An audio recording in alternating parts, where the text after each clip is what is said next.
आप बोर्ड पर ध्यान दीजिए। हम आपको समझाने वाले हैं मनुष्य के हृदय के बारे में।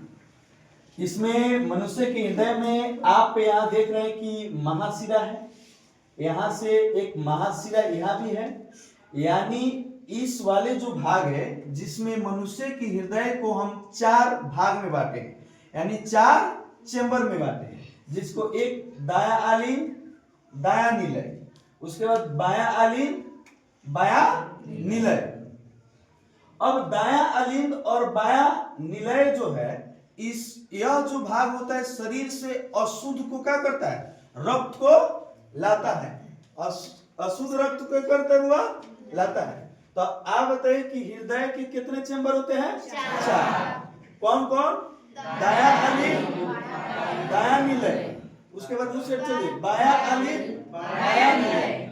दाया आलिंद और दाया निलय किस रक्त को लाता है? अशुद्ध रक्त को। और बाया आलिंद और बाया निलय कौन सी को लाता है? अशुद्ध रक्त को। अब आप समझिए कि यह अशुद्ध रक्त क्या हो गया।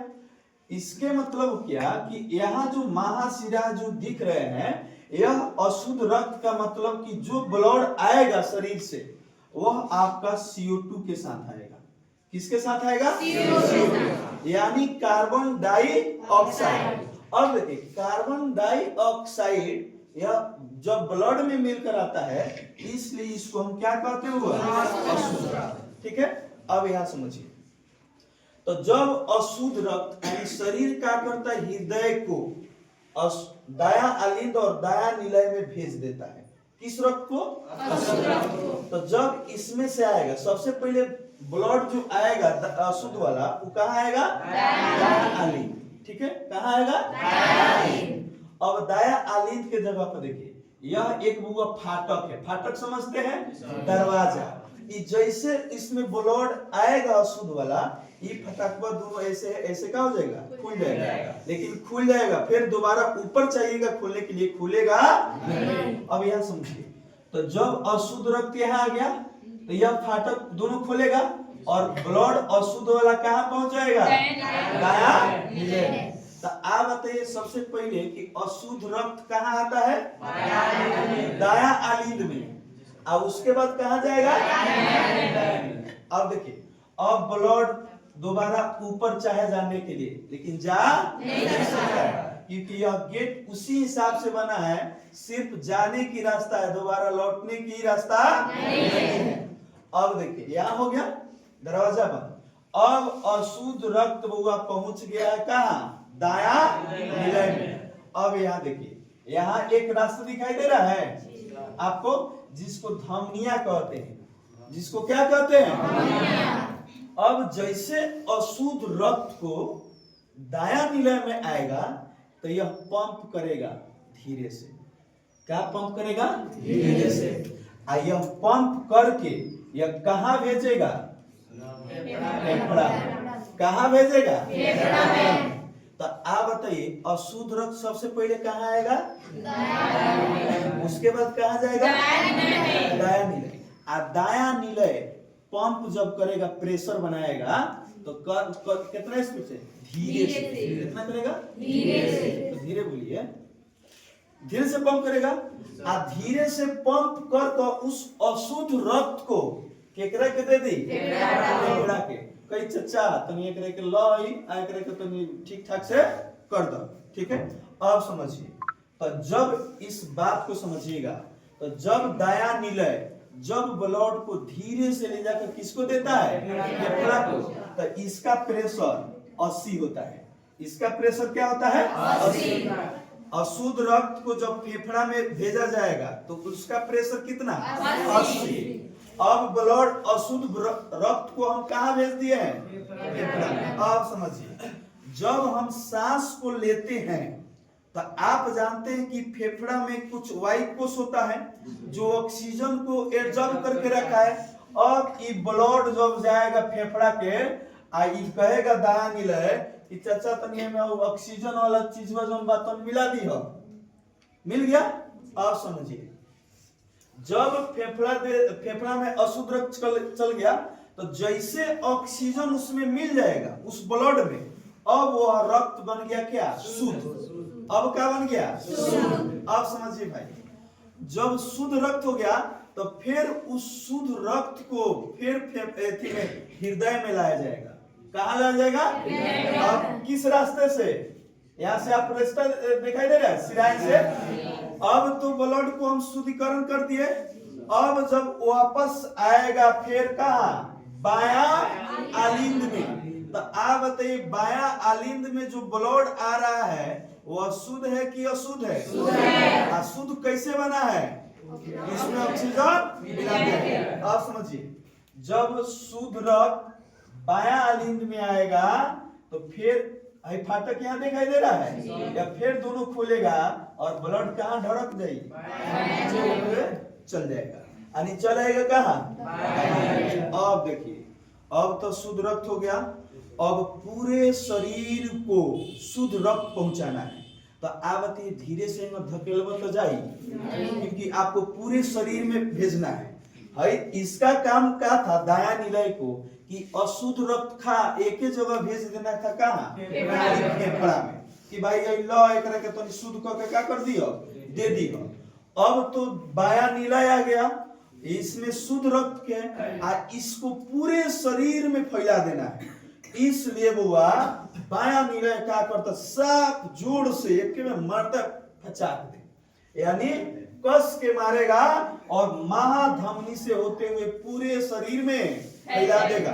तो आप बताइए, शुद्ध रक्त को प्रेशर ज्यादा से मारेगा कि कम से?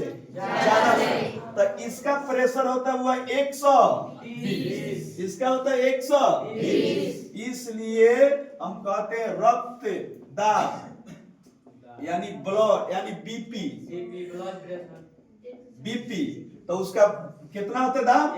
120/80। तो देखिएगा, जब भी आप डॉक्टर साहब से मिलिएगा तो आपको बीपी मापेंगे। अब बीपी मापेंगे तो आपका अगर इससे कम है तो कहेंगे लो है, और 120 से थोड़ा बढ़ जाएगा तो कह देंगे कि आपका बीपी हाई है।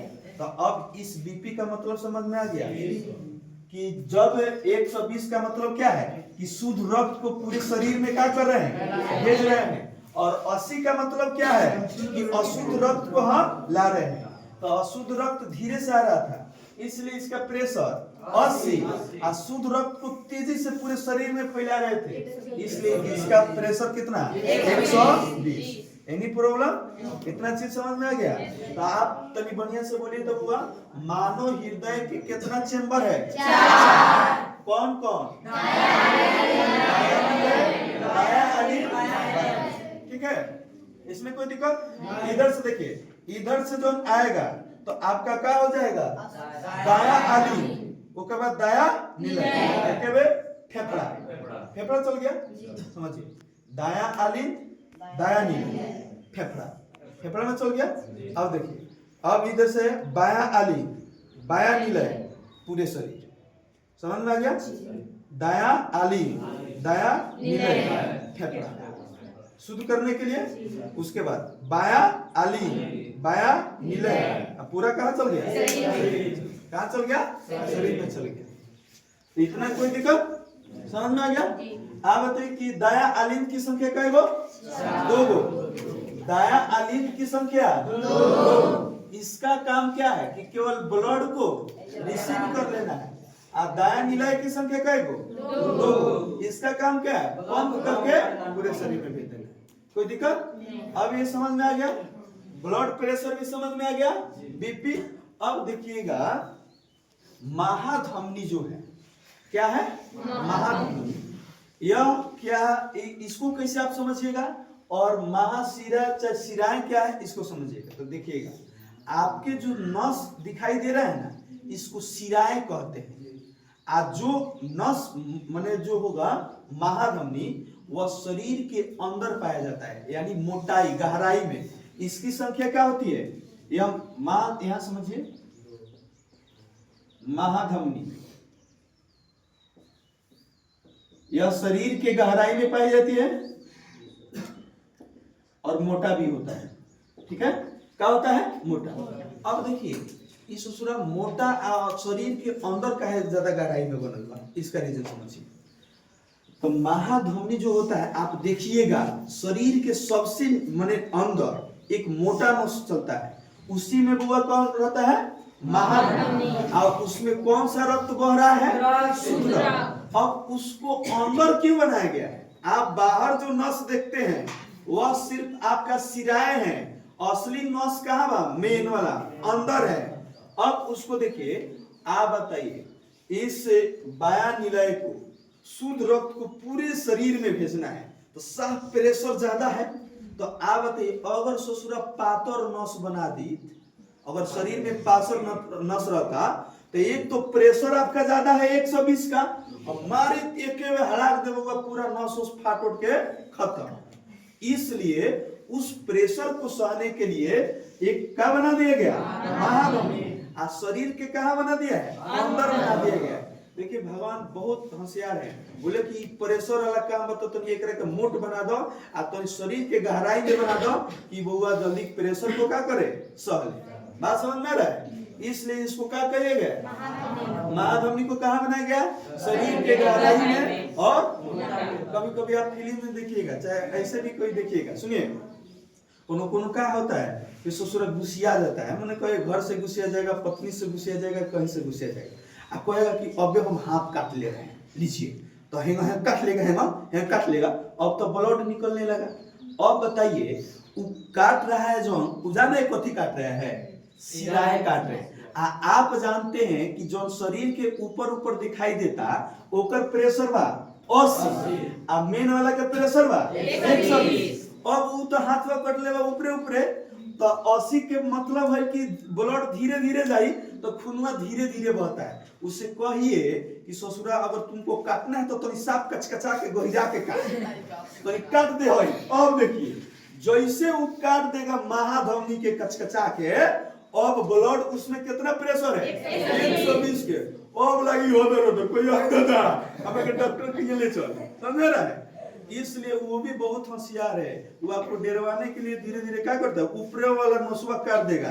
वो जान रहा है कि इसमें ब्लड तेजी से नहीं बहता है, यानी धीरे धीरे बहेगा। उसे कहिए कि साफ हला के अपनी महाधमनी काट के तुम देखा कि खिसियाई बड़ी थी, तब उसको समझ में आएगा। समझ में आ गया? Any problem? चलिए ठीक है।